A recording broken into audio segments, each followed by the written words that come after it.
암호화폐 투자에 관한 확실한 정보를 전달해 드리는 크립토백입니다. 이번 영상에서 살펴볼 코인은 오래간만에 비트코인입니다.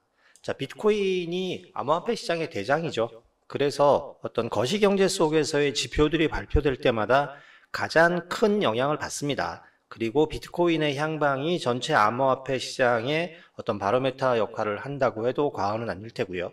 이번 영상에서는 거시경제에 관한 지표들보다 비트코인의 온체인 지표, 그러니까 터미널 프라이스라든지 해시레이트 같은 것들을 보여드리면서 비트코인의 어떤 향방에 대해서 자세하게 분석해 드리도록 하겠습니다. 물론 거시경제 속에서의 비트코인의 움직임도 중요하지만 자체적인 내러티브를 살펴보면서 복합적으로 판단하는 것이 조금 더 비트코인의 향방에 대해서 좀 정확한 분석이 될 것이라고 생각을 합니다. 꼭 영상 끝까지 시청해 주시기 바라고요. 본격적인 영상 시작 전에 구독과 좋아요 부탁드리겠습니다. 자, 오늘은 9월 10일이고요. 오늘의 시장 상황 잠깐 살펴보고 가도록 하겠습니다. 오늘 9시 반입니다. 미국의 생산자 물가 지수가 발표가 되는데 예측치는 0.3으로 잡혀 있지만 전월 대비입니다. 지금 실제가 어떻게 나올지 주가 주목이 되고 있지만 아마도 예측치보다는 높게 나오지 않을까라고 생각을 합니다.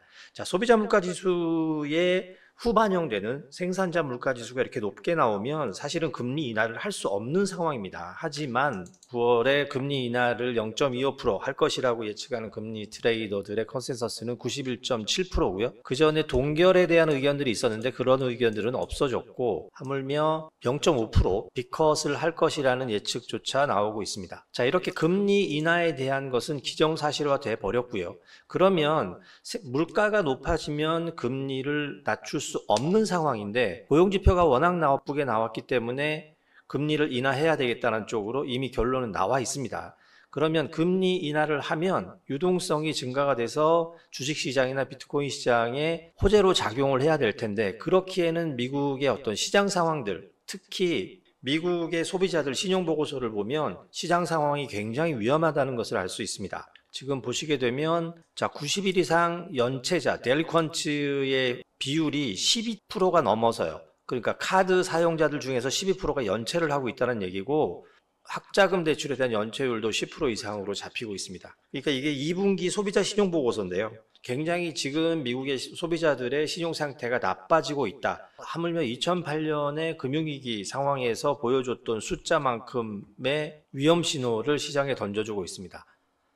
그러니까 시장은 전체적으로 경색이 되고 있고 침체가 되고 있는 상황이니까 금리 인하를 하는 건 맞지만 물가가 높아요. 이게 굉장히 딜레마입니다. 그래서 오늘 경제지표가 발표됨과 동시에 아마도 비트코인은 약간의 하락을 보일 것으로 예상을 합니다. 금리 인하에 대한 영향은 이미 시장이 모두 다 흡수를 한 상황이고요. 물가지수가 높게 나오는 것에 대한 경기 침체에 대한 우려로 주식을 포함해서 비트코인도 어느 정도는 하락을 할 것이라고 보이는데 그리고 다시 유동성 공급에 대한 기대를 가지고 상승은 할 것이라고 봅니다. 여기에 대한 자세한 지표들은 기회 봐서 다시 한번 말씀을 드리고요. 일단 오늘은 PPI 발표와 더불어서 시장은 약간 눌림목을 형성할 가능성이 크다. 전체 경제 상황들, 거시경제 상황들이 그런 쪽으로 흘러가고 있는 것처럼 보인다라고 말씀을 드릴 수 있겠습니다. 자, 비트코인의 가격이 가장 영향을 많이 받는 것이 M2 통화량입니다. 그러니까 유동성이 증가가 되면 암호화폐, 자산, 위험자산이죠. 이쪽으로 쏠리는 자금들이 많기 때문에 가격들이 올라가고 그런 패러다임은 지금 기관이나 기업들의 참전으로 인해서 다소 바뀐 측면은 있습니다. 하지만 어떤 매크로 시장, 그러니까 거시경제에서의 지표에서 결코 자유로울 수 없고요. 왜냐하면 모든 유동성들은 그 안에 지표를 통해서 결정이 되기 때문에 그렇습니다. 하지만 비트코인 자체적인 내러티브 그리고 온체인 데이터를 보면 비트코인의 앞으로 향방, 어느 정도의 가격 흐름은 예측할 수가 있기 때문에 우리가 꼭 참고를 해볼 필요가 있고요. 그 중에서 오늘 먼저 보여드릴 것은 비트코인의 해시레이트입니다. 자, 비트코인의 해시레이트는 비트코인을 채굴하기 위한 난이도라고 보시면 돼요. 해시레이트가 이렇게 올라가면 비트코인을 채굴하는데 비용이 더 많이 든다는 얘기입니다. 지금 보면 코인베이스가 발표한 내용을 보면 오늘자로 한 11만 불 정도가 듭니다. 이 대부분은 전기세예요. 그러니까 해시 함수를 푸는 난이도라는 얘기고 해시 함수라는 것을 풀기 위해서는 컴퓨터를 끊임없이 돌려야 되고요. 컴퓨터를 돌리는 데 들어가는 비용 때문에 채굴 원가라는 게 잡힙니다. 자, 해시레이트가 올라가게 되면 채굴 원가가 올라가기 때문에 이것이 가격을 끌어올리는 영향을 합니다. 왜냐하면 지금 12만 불 들여서 채굴을 했는데 12만 불 이상이 올라가기 전에는 팔지 않을 거잖아요. 자, 해시레이트의 상승과 가격의 상관계수는 거의 1에 근접합니다. 0.98 정도에서 99 정도로 측정이 되고 있고요. 자, 그래서 해시레이트는 지금 계속 상승을 하고 있고 그런 만큼 비트코인의 상승 여력도 있다라는 말씀을 드릴 수 있겠고요. 그리고 지금 보시는 것은 비트코인의 터미널 프라이스입니다. 자, 터미널 프라이스라고 하는 것은 온체인 기반의 사이클의 종착력, 그러니까 터미널이 종착력이죠.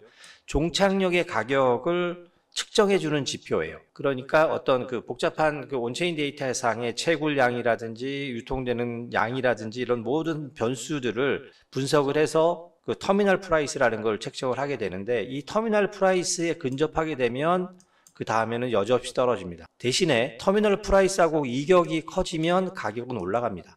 결국은 이 터미널 프라이스를 향해서 움직인다고 보셔도 무방합니다.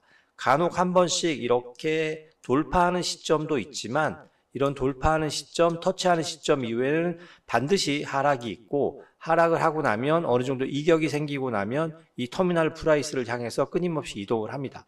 자, 지금 현재 터미널 프라이스에 이격이 생기고 있는 상황입니다. 그래서 아직은 상승 여력이 충분하다. 그리고 이 그래프를 연장해 보면 비트코인의 최종 터미널 프라이스는 한 25만 불 정도로 예측이 되어집니다.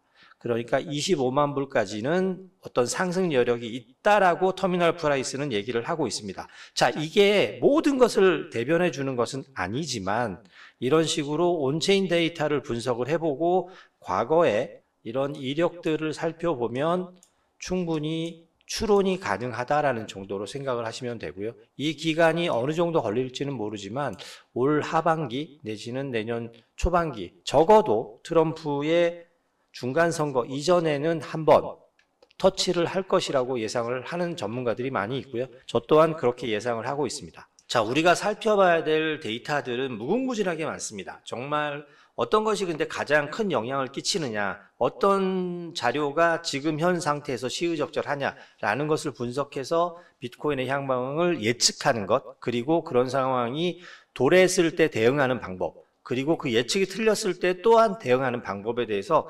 끊임없이 고민을 하고 모색을 하는 것이 트레이더들의 바른 자세이고요. 지금 현재 상태에서 비트코인은 계속 횡보 및 조정을 하고 있는데 지금 이런 상태들은 거시경제의 지표죠. PPI 발표라든지 내일에 있을 CPI 발표, 그리고 18일에 있을 금리 인하에 대한 그런 불안감들 때문에 지금 섣불리 올라가지 못하고 있는 상황이고요.